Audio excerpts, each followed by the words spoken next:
जफर इस्लाम, अविश्वास प्रस्ताव 2018 में भी आया था, उसी तरह से 2023 में आ रहा है। आपको लगता है ये तब भी 19 के चुनाव से पहले आया था, इस बार भी 24 के चुनाव से 1 साल पहले आ रहा है? आपको इसमें राजनीति दिखाई देती है क्या? और जैसे मैंने 5 पॉइंट्स बताए, रणनीति बड़ी क्लियर है कांग्रेस की और इंडिया गठबंधन की।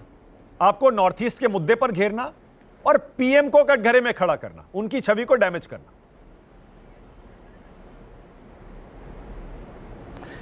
देखिए, नो कॉन्फिडेंस लाने का अधिकार है मेंबर्स को। उन्होंने नो कॉन्फिडेंस लाया है, उसको स्वीकृति मिली, हम वेलकम करते हैं उसको। कांग्रेस को अच्छे भली भांति मालूम है कि उनके नो कॉन्फिडेंस से कुछ भी नहीं होना है। देश की जनता का विश्वास जो है आदरणीय प्रधानमंत्री जी पे है। 2018 में भी ऐसा स्टंट किया था, उनको मुँह खानी पड़ी, इस बार भी उनको मुँह खानी पड़ेगी।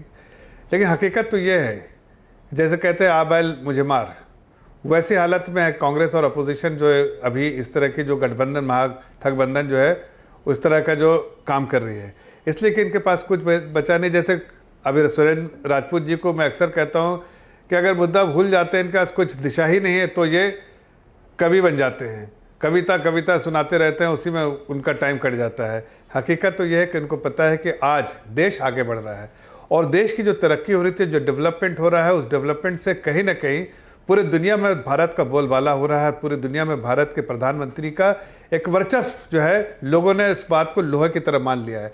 अब इस बात से इनके पेट में दर्द हो रहा है कि आज आदरणीय प्रधानमंत्री जी सिर्फ देश में नहीं पूरी दुनिया में भी मशहूर हैं। उनकी अप्रूवल रेटिंग 76% है, तो पूरी दुनिया में 79% है।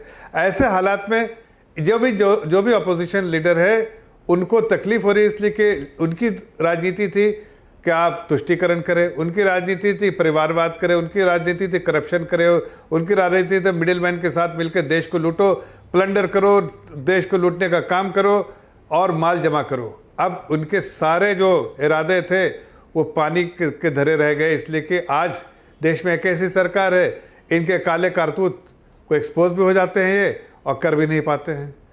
जो भी इनका जो तरीका था देश को चलाने का, उसमें था पहले माल घर लपेटो, देश की जनता की चिंता मत करो। अब दूसरी बात जून जुलाई में आइए, मणिपुर पर आइए, नो कॉन्फिडेंस मोशन पर आइए। एक मिनट सुनिए ना, अरे सुनिए, तो उसी पे आ रहा हूं। अब ये बातें जो निकाल रहे हैं नो कॉन्फिडेंस, अरे प्रधानमंत्री जी ने, आपने बोला नो कॉन्फिडेंस मोशन में बोलेंगे प्रधानमंत्री जी, उनको आप सुनिएगा, इनको बहुत सारे मुद्दे पे बात करेंगे, देश के मुद्दे पे बात करेंगे। ये पार्लियामेंट में जब नो कॉन्फिडेंस मोशन आता तो एक ही मुद्दे पे थोड़ी बात होती है। जब वो बात करेंगे तो बोलेंगे या नहीं बोलेंगे ये अपोजिशन पार्टी के, इसलिए कि अरे भाई नो कॉन्फिडेंस मोशन आया ना, ये अधिकार आदरणीय प्रधानमंत्री जी का है कि उनको पूरा जो है अधिकार है कि हर मुद्दे पे बोल सकते हैं। सिर्फ एक मुद्दे पे आप उनको नहीं फोर्स कर सकते बोलने के लिए। ये पूरे मुद्दे पे, देश के मुद्दे पे वो प्रधानमंत्री जी बोलेंगे, इसलिए कि नो कॉन्फिडेंस मोशन है। मतलब आप मान रहे हैं ना, आखिरकार विपक्ष पहली बाजी जीत गया। आप चाह रहे थे पीएम को ना सामने आना पड़े, विपक्ष ने ऐसा दाव चला कि पीएम को सामने आकर अब बोलना पड़ेगा। अरे भाई कैसी बातें कर रहे हैं, ये दावे अपने आप में खुश हो जाए तो ठीक है। होता है नो कॉन्फिडेंस में कौन जीता कौन हारा, देश की जनता ने किसको समर्थन दिया, किसका आशीर्वाद प्राप्त है किसको। आज आपको ही मालूम है, इनको ही मालूम है, इनके सारे जो परिवारवाद वाले पार्टियों के जो सरबराह हैं उनको ही मालूम है कि आज देश में एक ही नेता है जिसकी लोकप्रियता जो है सब पे भारी है। नॉर्थ ईस्ट की 25 सीटों को लेकर आपको कोई टेंशन नहीं है जफर इस्लाम। मैंने अभी बताया कांग्रेस और विपक्ष की रणनीति बड़ी क्लियर है। आपने नॉर्थ ईस्ट को अपना गढ़ बना लिया, वो कांग्रेस का गढ़ होता था। मणिपुर का मुद्दा जिंदा करके पूरे नॉर्थ ईस्ट पर अटैक करने की राजनीति और रणनीति है। देख लीजिए, आज आपके चैनल के माध्यम से बोल रहा हूं, 2024 देर नहीं है, इलेक्शन होगा। याद रखिएगा इस बात को, जो बोल रहा हूं उस वक्त आप पे चर्चा करेंगे तो इसको याद दिला दीजिएगा।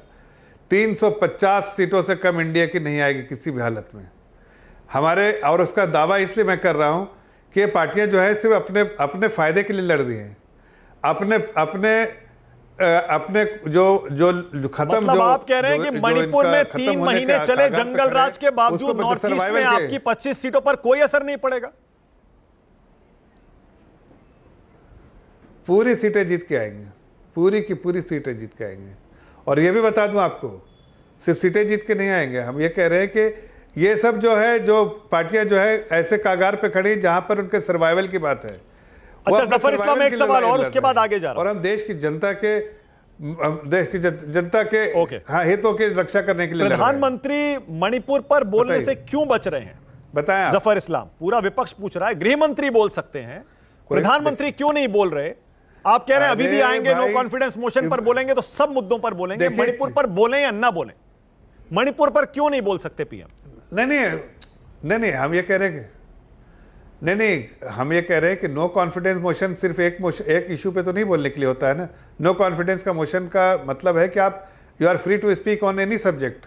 पर मणिपुर पर बोलेंगे ना, कम से कम ये तो आप बता सकते हैं। तो आपको फ्रीडम, देखिए एक बार मैं तो बताइए, ये किस तरह का चोचला है भाई? आपको देश के गृह मंत्री जिन्होंने सदन के पटल पर आके कहा कि हम चर्चा करना चाहते हैं, ये चर्चा करना ही नहीं चाहते, चर्चा से भागने वाले लोग हैं। इनको चर्चा नहीं है, डिसरप्ट करना चाहते हैं पार्लियामेंट को। ये नहीं चाहते हैं पार्लियामेंट किसी तरह चले। इनको लगता है कि लोगों को हम गुमराह करके कामयाब बनेंगे। अरे लोगों को गुमराह करेंगे लोग। ओके डॉक्टर नवल किशोर, उसके बाद स्टूडियो में बहस करूंगा।